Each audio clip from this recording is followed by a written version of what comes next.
DG এবং সিপির resignation চাই। এখানে কাঁচরাপাড়ায় ঢোকার পর যেভাবে বিজেপি অত্যাচার করছে তাতে বোঝা যাচ্ছে শুভেন্দু অধিকারী একটা পুলিশ দিয়ে রাজত্ব চালাচ্ছে। আমাদের মনে হয়েছে পূর্ব পরিকল্পিতভাবে আজকে মমতা বন্দ্যোপাধ্যায়কে মারার এখানে চক্রান্ত করেছে শুভেন্দু অধিকারী, একদম মারার চক্রান্ত করেছে। বাংলা থামবে না। মমতা বন্দ্যোপাধ্যায়ের গায়ে যদি হাত পড়ে গোটা পশ্চিম বাংলা জেগে উঠবে। গতকাল হালিশহর থানার হেফাজতে অসুস্থ হয়ে হাসপাতালে মৃত্যু হয় তৃণমূল কর্মী বিরজু কেওটের। তার বাড়িতে যাওয়ার সময় বিক্ষোভের মুখে পড়েন প্রাক্তন মুখ্যমন্ত্রী মমতা বন্দ্যোপাধ্যায়।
পুলিশ লকআপে মৃত্যুর অভিযোগ বিরজু কেওটের এবং সেই কেওটের বাড়িতে আসছেন প্রাক্তন মুখ্যমন্ত্রী মমতা বন্দ্যোপাধ্যায়।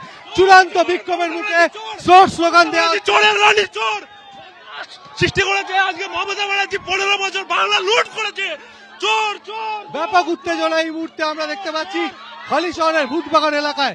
বিরজু কেওট যার পুলিশ লকআপে মৃত্যু হয়েছে বলে অভিযোগ করা হয় পরিবারের তরফ থেকে এবং কাল ভোর রাতে মৃত্যু হয় এবং তার বাড়িতে এই মুহূর্তে আসছেন প্রাক্তন মুখ্যমন্ত্রী মমতা বন্দ্যোপাধ্যায়। গাড়ি লক্ষ্য করে কাদা ছোড়া হচ্ছে, জুতো ছোড়া হচ্ছে।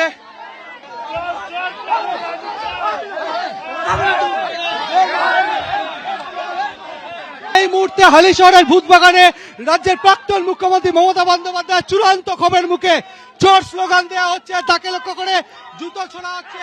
কোন ক্রমে পুলিশ র্যাব তাকে সেই বাড়ি পর্যন্ত নিয়ে যাচ্ছে। বিরজু কেওট গতকাল যার মৃত্যু হয়েছিল পুলিশ লকআপে, পরিবারের তরফ থেকে অভিযোগ করা হয়েছে যে পুলিশ লকআপে মৃত্যু হয়েছে বিরজু কেওটের। আর সেখানেই এই মুহূর্তে তুমি দেখতে পাচ্ছ যে প্রচুর মানুষ গাড়ি লক্ষ্য করে কাদা ছুটছে, জল ছুটছে এবং ক্যামেরাম্যান অতলু ছবিটা দেখাচ্ছে যে বিরজু কেওটের বাড়িতে এই মুহূর্তে প্রবেশ করছেন মমতা বন্দ্যোপাধ্যায়। এবিপি আনন্দ এগিয়ে থাকে, এগিয়ে রাখে।